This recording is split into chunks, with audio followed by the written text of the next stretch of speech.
trying to understand the sort of how the laws of nature fit together and so on.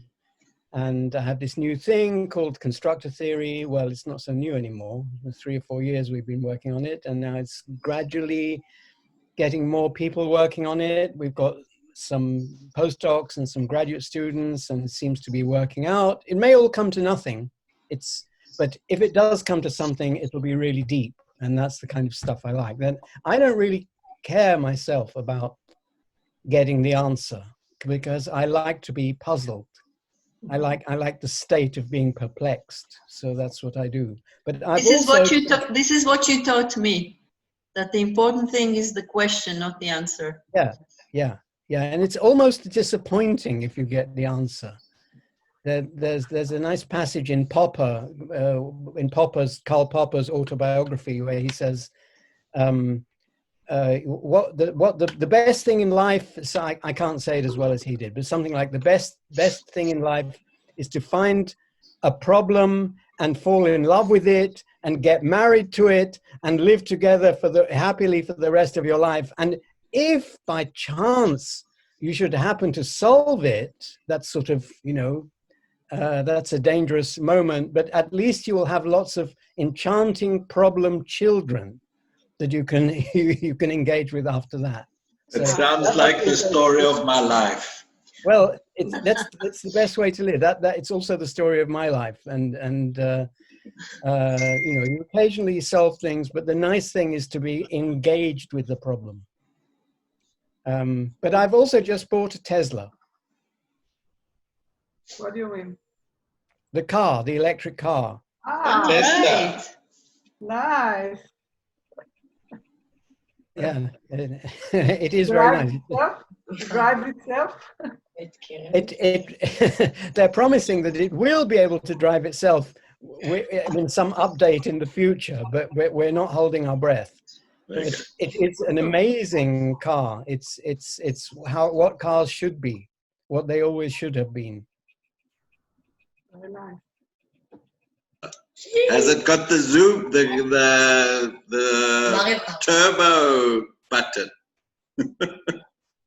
Yes. I've only had it 3 or 4 days. I have not yet dared to try put the accelerator right down, because it's like being in an airplane taking off. More so, actually. You just press the accelerator and it goes whoa, and you're. You can play with it, Mario Kart on the if you park and you have time, you can put Mario Kart on the screen and you can play with the car. Yeah, and you can play chess. If you have a dog, it has dog mode. If you have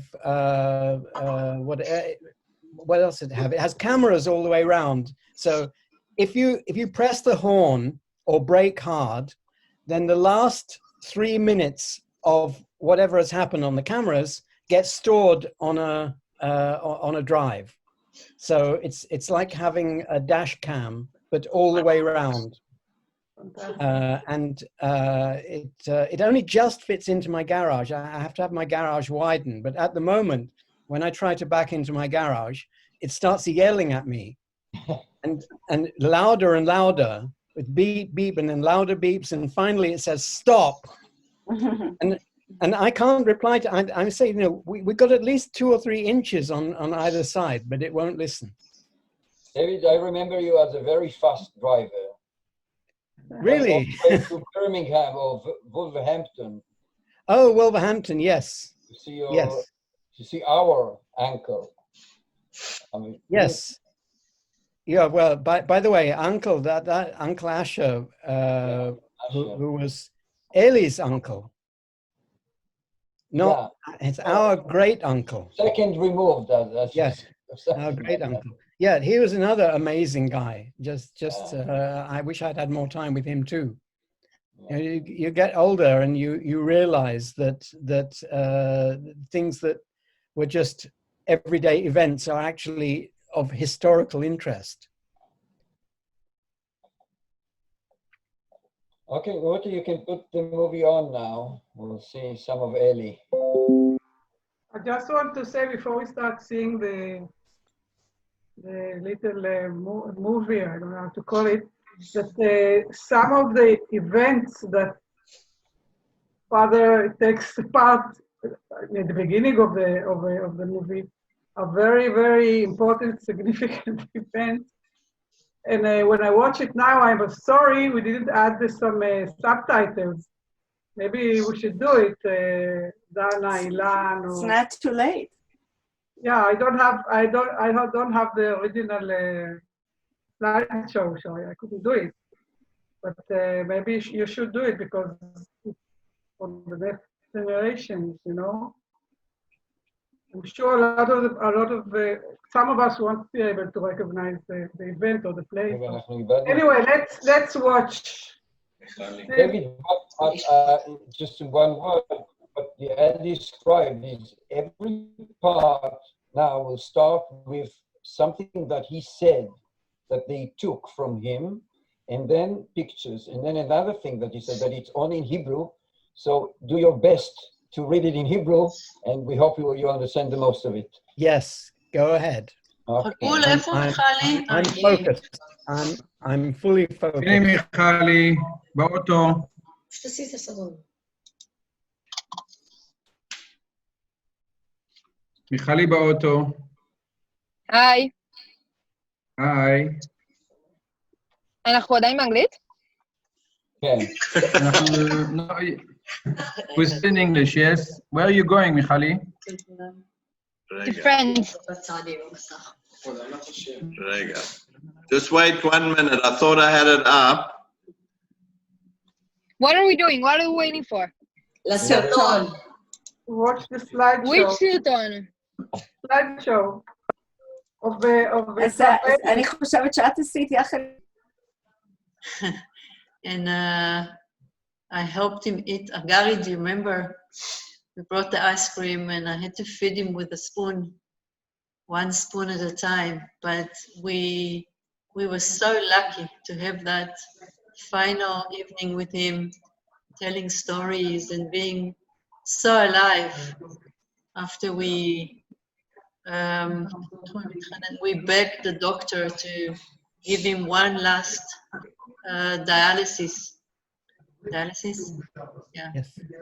Because we were waiting for Chaki and Omer to come back from the Kilimanjaro. And that evening 10 years ago was so special. And then the following day, he passed away. Exactly 10 years ago. Yeah. So, any special memories, any thoughts, anecdotes?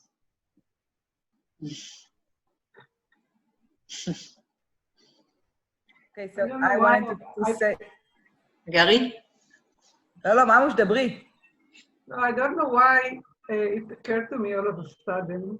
I was thinking about something else. I was trying to remember a conversation I had with him one day on the way to the dialysis, and he said something very significant, but I couldn't remember it. But all of a sudden it occurred to me that he never, ever criticized me in all my life, on his life, all my life. Which is never, not as a child, not as a grown-up, and not as matured woman. Our relationship in the later years weren't so satisfying for all kinds of reasons. But he never criticized, he never talked about, he never said anything. And now, 10 years ago, I find myself want to ask him so many questions all the time that I didn't either thought about them or didn't think they were important or didn't feel the need to know at the time, but now I miss it. So this is for you, the young generation. Ask. Ask. We're not going to die, but the memory is vanishing. So ask many questions. I agree. One of the things that, first of all, I'm sure that there are plenty עמוס of תתקרב, לא שומעים אותך כל כך. Do you hear me? כן, עכשיו זה כן. I'm sure that there are plenty of memories and so many stories and etc. So we cannot summarize it in a short meeting like that. But one of the obvious things that were there all the time, that he was never talking about any weaknesses of him, first of all. And many times when he was in the last years, when he's doing this terrible dialysis 3 times a week, and every time it's hours, and I would go sometime just by myself to the kibbutz just to sit and talk with him, I could not get any word saying that it's a problem, that how terrible he feels, how miserable he feels, nothing. So how I think, okay, how is dialysis? Okay, but nothing. He wanted to talk about other things and never say once even, it's very hard, I'm feeling sorry for myself, never. And it's as if good, but you know, he carried it only in himself all the time. This was one of the strongest memory of the old years, of the last years. And Aviva too. Aviva also never complained. She had so much interest in life, so many connections until the last days. She never complained. Hi, Lani. I got a great lessons from both of them in that matter.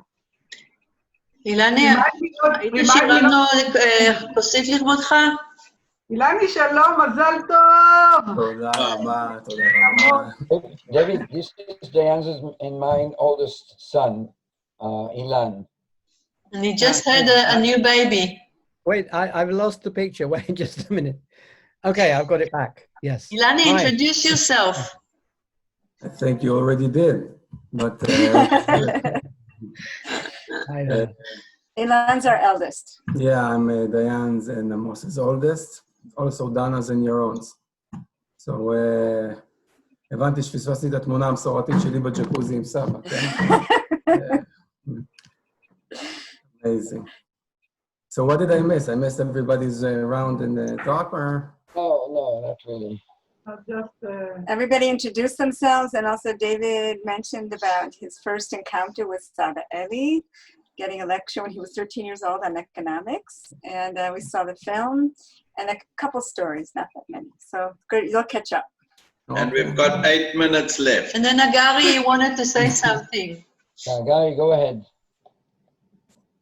So I wanted to say this, and I'm going to say it in a very bad English. So sorry, David. Say it in good Hebrew. Should I try in Hebrew? I won't understand it. No, so I'll try it in English. Your English is good, Hagari. No, it isn't. So when I was younger, Saba was very sad for me not knowing any mathematics, and he kept telling me how unfortunate it is that my teachers can teach me. And what? Okay.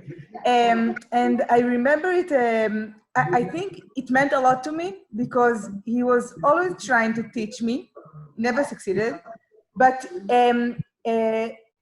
he always said that the problem wasn't with me not being bright enough to learn the field, but with my teachers and with the system and everything else. Since he wasn't he wasn't a very flattering person or something like this. So it meant a lot, and I think this is one of the reasons this difficulty in mathematics, which I still have, didn't spread. So I had a problem there in other fields of science or other fields of studying. It was always fine. So I remember it very, very fondly. Very cool. Deep truth. I remember as a child always thinking I'm not old enough like you and Rachel, so Saba will sit with me and teach me some things. I always think I was too small, and I was jealous of you being big enough to sit and talk to Saba like grown-up things. I remember every birthday we had in the family, even mine, he had this long, complicated blessing. And I was like little, I was still 10 years old, and I never remembered it. So when my last birthday he was alive, he just said happy birthday, something really, really easy. And then he complimented me like a long thing I didn't understand later. But he was like really trying. He was he was really trying to like let me know what it meant every time, even though I didn't. How about you took it from him? Making really, really long treatments that nobody really understands at the time what you really mean. Really? Really? Abba in my bat mitzvah did a blessing for, I don't know, 20 minutes. Only like now, 20 years after, I started understanding part of the things he said. Cool.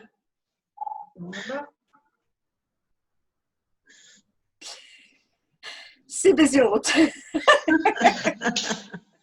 יש 5 דקות. מיכלי, לא הבנתי מה אמרת. היא אמרה שירשת מאבא ברכות ארוכות ומורכבות. We're just translating. כן. So I want to share a story with you. Hey, let's say hello to Leo. Hi, Leo. Hi, Leo. Hello. Oh, בוקר טוב. לילה טוב, קוקי לוקי. מזל טוב שנולד לך אח קטן. Somebody woke up or has not gotten to sleep yet. So I want to share a story with you.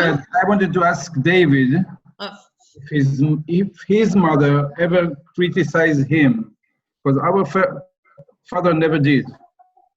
I wouldn't say never, but I think compared with what was usual,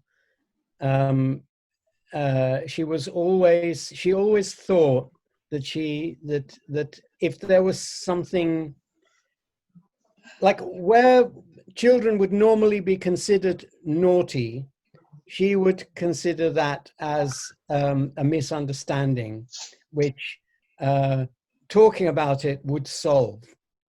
And I think I have built on that philosophy. So not as good as Eli, not never, but I think, by the way, I think their parents were also like that. I think but not their grandparents.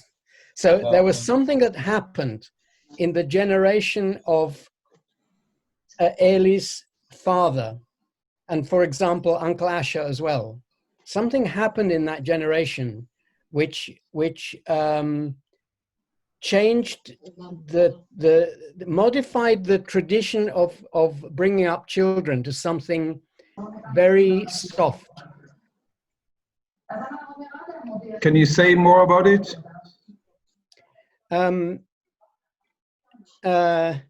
Well, as I said, it was a way of looking at interactions between parents and children, and children as always as a way of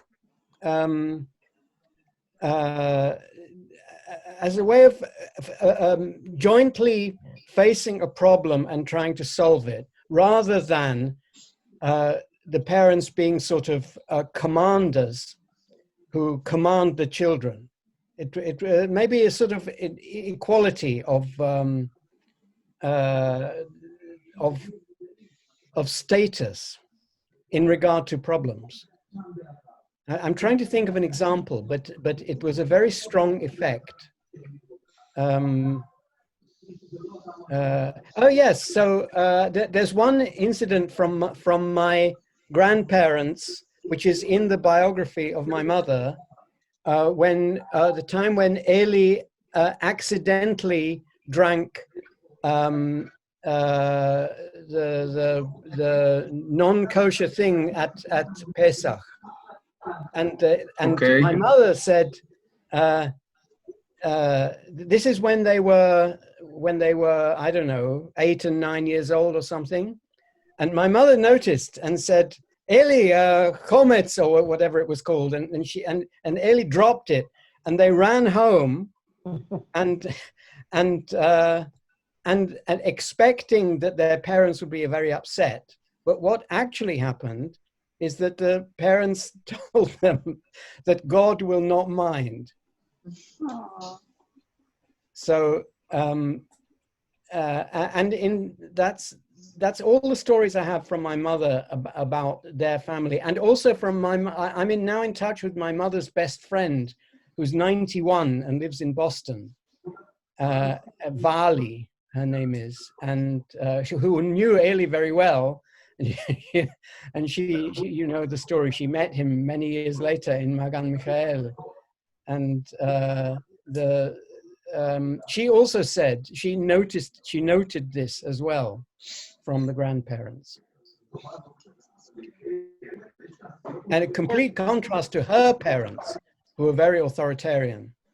Yeah, the Tikva's and Eli's parents must have do something very, very significant and successful, because when I think of him leaving home, even almost being thrown out of his home, 13 years old,